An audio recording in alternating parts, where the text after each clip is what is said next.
Changes in the process location and the spread can lead to out-of-specification products. In this lesson, you will learn how to create an average and standard deviation chart. And hello again to this lesson, which essentially has 3 learning objectives. But before we get to that, a short foreword. There are already separate lessons for creating an average chart and a standard deviation chart. So, how's this lesson different? In the separate lessons for the average and standard deviation chart, the warning and control limits were calculated for a non-interference probability of 95 and 99% respectively. In this lesson, only the control limits for a non-interference probability of 99.97% are calculated. This corresponds to a limit width of 6 sigma, so plus minus 3 times the standard deviation. Depending on the region or the respective country or various specifications, both the 99% and the 99.97% limits are used. Therefore, in this lesson, the focus will be on the 6 sigma limits, and this in combination with monitoring the process location with the average chart and the spread with the standard deviation chart. For those who haven't seen the other lessons, the most important basics are briefly repeated again. So, after this lesson, you should know the basics of an average chart and a standard deviation chart. Furthermore, you should be able to determine the center line of the average chart and that of the standard deviation chart based on the data from a pre-series. And most importantly, of course, you should be able to calculate the control limits for both control charts. This lesson is divided into 3 chapters. In the first chapter, we get an overview of the basics of the average chart and the standard deviation chart. In the second chapter, the process center lines of these 2 control charts are determined based on a random sample, and in the last chapter, the control limits are then calculated. So, let's start with a quick review of the basics of the average chart and standard deviation chart. We take the diameter of a piston as an example. Its diameter of 60.1 mm is the product characteristic that is to be monitored with the control charts.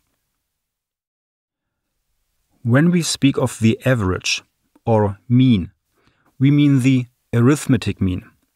This is calculated from the sum of all values divided by their number. There is also the median or central value. This is the value in the middle of values ordered by size. The limits of a median chart are calculated somewhat differently than those for the arithmetic mean. Finally, there is the mode. This is the most common value. As stated at the beginning, both a shift in the process location, this means a shift in the process mean, and an increasing spread can lead to product characteristics being produced that lie outside the permissible limits. As can be clearly seen here in the value curve, the spread in the first part is small. In the rear part, the spread is so much larger that 3 values are outside the permissible tolerance. A shift in the process mean, up or down, can also lead to characteristics that are out of specification. However, not to make the repetition too long, I would like to refer to the lesson on the trend, run, or middle third at this point as other signals that a process might be out of control. To recognize an out-of-control process, it is possible to monitor, for example, how the mean value of the individual random samples changes and how the standard deviation of the same samples changes. For this purpose, the control limits are selected in such a way that there is a 99.73% probability that the mean value of a sample, or the standard deviation of a sample, is between these limits. With a probability of 99.73%, the control chart does not generate a signal. With a probability of 99.73%, there is no need to interfere in the process. Hence the term non-interference probability. On the left side, you can already see the formulas with which the control limits for the average chart and the standard deviation chart are calculated. Let's take a closer look at these next. If x bar is the mean of a single sample, then the grand mean is the average of the individual means. Thus, x with 2 bars, or uppercase M, is the center line for the process. Similarly, S is the standard deviation of a single sample, and S bar is the mean of the standard deviation from each sample. The factors A3, B3, and B4 for calculating the control limits are taken from tables. These differ from other factors used to calculate the 95% or 99% limits. The mean values and the standard deviation are initially unknown. If the control chart is to be created for an existing series production, samples from the current series production must be taken to determine it. If it is a new process, a small number of parts must be produced and measured specifically to determine this data. This process is called pre-series. And it's such a pre-series that we look at in this chapter and use the data to calculate the grand mean and the mean of the standard deviations. So, the diameter of 50 parts was measured and the results entered in the table on the left. On the right side, the individual values have been entered into a control chart for individual values. Their frequency distribution can be seen in the adjacent histogram. In all these calculations, we assume that the values are normally distributed. The bell curve laid over the histogram should suffice for us here as purely visual proof of a normal distribution. The mean value was calculated for each individual sample and entered in the right-hand column. Thereafter, the mean of the mean values was calculated. This grand mean can be found at the bottom.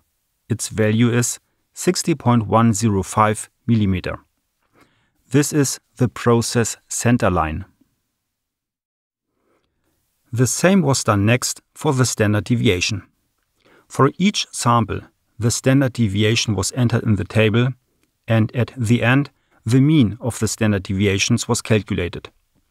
S bar is 0.027 mm, rounded 0.03. The y-axis of the control charts must be scaled in such a way that extreme values can also be displayed in them. For the average chart, the y-axis should therefore cover at least twice the range of the largest and smallest mean found. So, with that, we have determined the two required parameters, process mean and standard deviation from the pre-series. Both values, 60.105 and 0.03, have been entered into the table and control charts. Both are part of the further calculations that we will carry out in the next chapter. In this chapter, the control limits for the average chart and the standard deviation chart are calculated, both for a 6 sigma range. The only remaining unknowns are the factors A and B. These are taken from tables that can be found in the relevant literature or on the internet. A section of such a table is reproduced here on the left. For a sample size of 5, as in our example, we take the value for A3 as 1.43. For such a small sample size, the lower control limit on the standard deviation chart does not exist. For this reason, values for B3 can only be found in the table from a sample size of 6. For the upper control limit of the standard deviation chart, the value for B4 is 2.09. All values have been transferred to the table in the middle. If we now insert the values into the formula for the upper control limit of the average chart, we will find that this is 60.148 mm. A value of 60.062 mm results for the lower control limit. And finally, the upper control limit of the standard deviation chart is 0.063 mm. As already mentioned, due to the very small sample size, the lower control limit does not apply here.